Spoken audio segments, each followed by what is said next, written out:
turre, rakkachaa turre, gochaa turre hiiringiin kuni sagalee nuuf ta'a. Maaliif nama baay'eetu dhaga'a. Waan qoosaa miti biyyootatu dhaga'a. Gaafa nuyi dubbannu biyyoonni dhaga'uu dhiisuu danda'u. Hiiringiin kun garuu biyyoota garaagaraa dhaga'a. Akkuma sila kaastee gargaarsa illee amma mootummaa kanarraa dhaabaa jiru. Sunis adeemsuma kana wajjin wal qabsiisee ilaala. Ammallee gara fuulduraatti hiiringii kana booda wantoonni akkasii itti fufu karaa garaagaraa dhiibbaan irratti godhama. Gargaarsa irraa dhaabuudhaan karaa waan garaagaraa jedheen yaada. Midhaasoo. Ani Kadiiroo ati uummasaan jedhanii qooda'uuf hiiringii jalqabni biyya kanatti hiiringii yoo godhani achi booda katti aanu seera tumane akkasi hiiringii irraa ka'ee gara seeraa deema.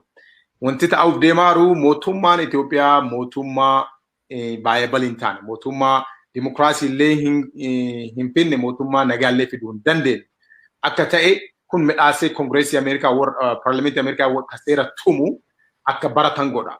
Kun maal nu gargaara hoo jette wanta nu himataarru wanta nu biyya hunda himataarru kana sagalee nu guddisa waan qara nu bakka nu dhaqabnu hunda nu dhaqabsiisa. Mootummaa Ameerikaa jedhe nama hundatu jalaa dhagaa. Kanaaf nu gara argitee mootummaan kun ennaa inni elekshinii sobaa godhuuf filannoo sobaa godhuuf ennaa inni fiigu ennaa inni nama kenna nama nagaa hidhee shororkeessummaa itti maxxansu akkasuma ennaa inni ummata nagaa shororkeessu kun akka biyyi lafaa hundi midhaasitee argitu godha. Kun ammoo wanti soba inni kijiba inni lafarratti godhu hundumaa akka dhara akka ta'u akka biyyi lafaa argitu hojii keenya nu salphisa jennee yaada. Kun ammoo mootummaan kunillee akka of argu akka of beeku akka argitee badii isaa hunda akka biyyi hundi nu ilaalaaftu akka beeku godha jedhee yaada. Hedduu isin galateeffadhame amma gara seenaattu deebi'ee gaafii tokko si gaafachuu barbaada. Midhaassoon akkuma inni laf kaa'ettu dhageettiin gos kana yookaan ammoo korri dhageettii gos kana keessattu koongireesii keessattuu godhame tarkaanfii jalqabaatii rakkoon tokko ni gara akka seeratti yookaan ammoo rizooluushinii yookaan ammoo murtoo yookaan ammoo biilii koongireesiitti akka inni ol guddatu kanaan durallee wanni akkasii godhamee hiiringii gootanii seena bara 2016 hiiringiin sun ni seera HR 128 jedhamuun goolabamee ture. Seera jechuun tarkaanfii mootummaa Itoophiyaa irratti yoo mirgoota nama kabajuu fi dimokiraasii guddisuu irrattu ka hin jabaanne taate tarkaanfilee fudhatamullee seera adabbii lafa kaahu seerii gos kanaa tumamee ture. Amma wanni ansi gaafachuu barbaadu wanni gos kanaa kunini carraanii gara akka HR'tti ol guddachuu yookaan ammoo House Resolution murtoo Kongireesii yookaan Paarlaamaa Ameerikaatti ol guddachuu qaba jedhee si gaafachuu barbaada. Kanaan walitti isinillee wal harka fuudhan dandeettanii gaafiin bira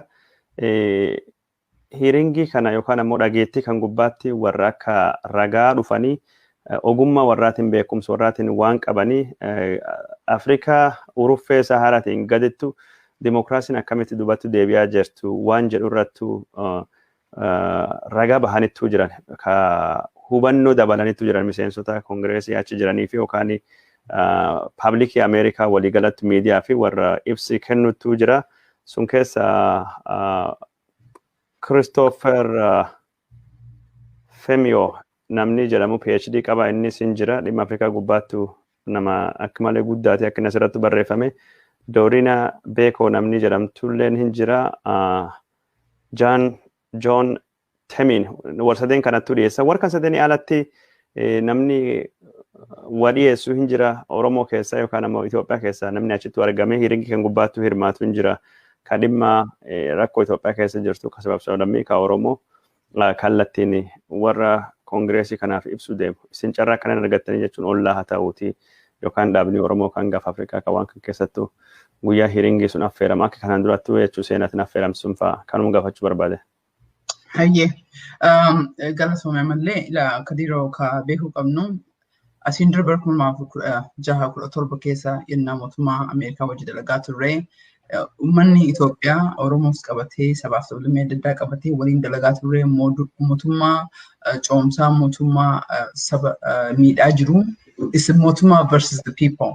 Amma qabsoon keenya kan namni beekuu qabu kan namni beekullee jedheen abdii qabu qabsoon keenya mootummaa diina nafxanyaa qofa otoo hin ta'in nafxanyoota ala jirtu kan mootummaa kana bira dhaabbattu gatii mootummaan kun waan gaarii godhaa jiru otoo hin ta'in jibbiinsa Oromummaa irraa qaban qofaa fi harka jalaatiin harka gubbaatiin openly, indirectly, directly, warri jiraattota biyya kanaa kan ta'an dhiibbaa guddaa especially urga xalayaan kun kakaaf nam 20 bahee jedhee akkuma atillee beektu namni keettamu jijji koongiresiin Ameerikaa baay'ee dhiibbaa argatee jedhee wanni inni dubbataa jiru irratti go'iinsa Oromoo irratti kaka'aa jiru irratti dhiibbaa guddatu itti dhufee jedhee kanaaf xiqqoo kanarratti kan itti deebisuun barbaadee jedhu dhugaa dubbatuuf deemaa jiran. Dhugaan ammoo abbaan barbaadu Oromoon bira jiraatee dhaabattee warroonni achi jiranii warroonni achitti affeeramanii jiranii these are expertiidha Oromoo bakka bu'anii yookiin ammoo mootummaa bakka bu'anii ilaalcha dhugaa ilaalcha achi warra achi dhaqee warra achirratti oofisa qabu oofisnoonni jechi warroonni achirra jirtu kunniin oofisoota Finfinnee keessaa warra qabu direct relation qabu wanni achi keessa deemaa jiru ni beeku shakkii tokko hin qabnu deebiin jala deebisuu deemtu is a confident I think it's going to be a very reasonable kan jedhuti yaada qabna garii jaraa wajjin illee waan haasofnee fi karaa biraatiin ammoo eenyutu affeeramee ka jette keessa amma ka agarte ka konfirm ta'ee jedhe warra sadiin kanneen kuwwan ka affeerame warra Itoophiyaa keessaa ta'uun ta'ini mootummaa Ameerikaa mataa jiraatitti executive branch fi koongiresii hedduu xiqqoo rakkoon akka jiru hin beektaa. Sappiina iyyuu godhanii mootummaan Tiraamp kun sappiina sana iyyuu fooloo gochuu hin dandeenye koongiresii irratti kanaaf iyyuu mataa jiraatiif hanga filannoon kun dabrutti seeratti hiiringiinoo jiraatu mootummaan Ameerikaa nama bakka busee ergee jedha imbaasiin bakka busee ergee jedha imbaasiin bakka busee ergee jiru ammallee abdimatu irra jira garuu at least amma kan jalqabaa ka godhuu barbaadanii eega xalaan sun bahee ka ji'a tokkoof akkana karaa 7 eega xalaan sun bahee dhiibbaa guddaa waa irra turee fi akka waan jarri Oromoo bira dhaabbatteetiin waan biraa gootee waan itti fakkaatee fi exclusively nama Itoophiyaa kan ta'ini beeksota irraa eeguu barbaadan beeksota kana ilaallee gaafatanii jedhan we are confident gaafii dhugaa waan harkaa qabnuu fi deebiin tokko manatti fakkaata. Kan irratti immoo ka qabxii namaan tuqee jala xiqqoo gabaabsee akka Dr. Midhaaqsoo jedhetti hiiringiin sigalee katti aanu seera qofa akkuma manni jedhetti so san baasuuf ammoo karaa waan halangeen deebtuuf fardi wallaaluu jedha san akkasumatti dhiisee bira dabree jedha.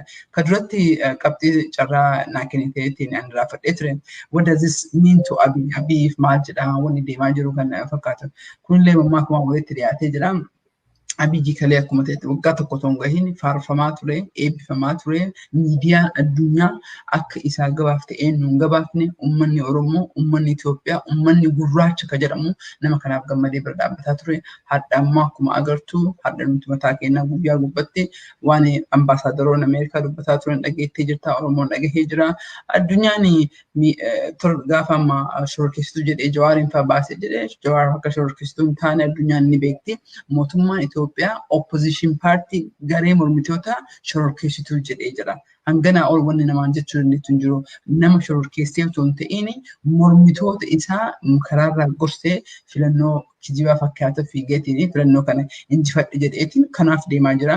Warroon hiiringiin kun dubbatamaa jiru hatattamaan yeroo gabaabaa keessatti ka gaafatamee jedheef iyyuu otoo guyyaan sun 5 sun hin gahin Oktoobarii sun hin gahin dhiibbaan godhamu martuu godhameetiin kan tokkotti akka jijjiiramuu fi so Abiyyi foo laalte jette is the worst natti fakkaata there's nothing kana oli wanti isarratti deemu hin jiru boolluma isaa kutee waan jabeessaa jiru natti fakkaata. Ayyee daawwattoota keenya jaallatamoo fi kabajamoo marii godhaa jirra mariin kun jechuun koongireesii Ameerikaa yookaan ammoo paarlaamaa biyyi kana keessattuu dhageettii tokkottu geggeeffamuu deemaa dhimma biyyoonni Afrikaa Saharaa gadi jiranii karaa dimokiraasii irra bahaa jiran waan jedhu irrattu hayyoota irra ragaalee dhagahuu deemanii hayyoonni guyyaa sunittu waan beekaniif waan arganii miseensota koongireesii dhiyeessanii dhimmi kun dhimma Itoophiyaa kan muummichi ministeeresii waggaa takka hagin geenne badhaasa Noobeelii kan nagaya argate har'a ammoo biyya san adeemsa dimokiraasii irra duubatti deebisee gara adeemsa nafxeenyaa adeemsa minikiitu deebisaa jira ka jennu kanallee akka inni wal qabatu warri kun ka haasaa jiranii suniin walittu qabatee dhimma seenaan dhumirrattu kaastee hardhaa jechuun wanni kun abiyyi akka kufaatiti warri paanalistoota gurguddooni dippiloomaasii Ameerikaa ka gaafa Afrikaatii fi Afrikaa waliigala keessattuu gahee guddaa taphatan kan akka Professor Terence Lyons akkasumas kan akka Ambassador Herman Coheniti fi akkasumas David Shiniti fi warrooti biraa waan bulchiinsa abiyyi dubbate caala ragaan hin jiru jette jirti. Kanumaan gara kutaa lammaffaa marii kennattuu dabarraa olla dhaabbatii jedhamu. Dhaabbanni jechuun advocacy fi akkasumas hoggansa Oromoo ka biyya alaa ka Ameerikaa ka fedhii uummata Oromootii fi dantaa siyaasaa isa duratti deemsisuu fi ijaarame ka seenaa jimjimoo fi warri as jiran kun keessaa hojjetan dhaabbata kana konfiraansii qopheesse. Konfiraansiin kun jechuun karaa onlaayitiin gaggeeffame guyyaa fulbaana 24 haga 26 kan inni gaggeeffamu. Guyyaan har'aa jalqabee jira sun keessatti warroota maqaa gurguddaa qabanittu qormaata isaanii dhiyeessanii jiranii sun keessa Herman Cohen dippiloomatiin mootummaan dargii gaafa kufe dargii irraa Itoophiyaan gara Ihadigiitu akka ceetu gahee guddaa taphate waraqata inni dhiyeessettu jira. San keessattu Abiy Ahmedi dhukkuba qaba. Dhukkubi isaa suninni dhukkuba milinik jedhamu tokkoon qabamee jira. Angoo jedhee muudate karaa duubattuu deebi'aa jira. Itoophiyaa durattuu geessu dhiise duubattuu deebisaa jira jedhee dubbatee jira. Kun sila Oromoon miidiyaa qabaatte mata duree guddaa odoo sila Habashaa agas jedhanii iji tokko kan irra haasawani bawwa mataan akka itti ta'uun beeka.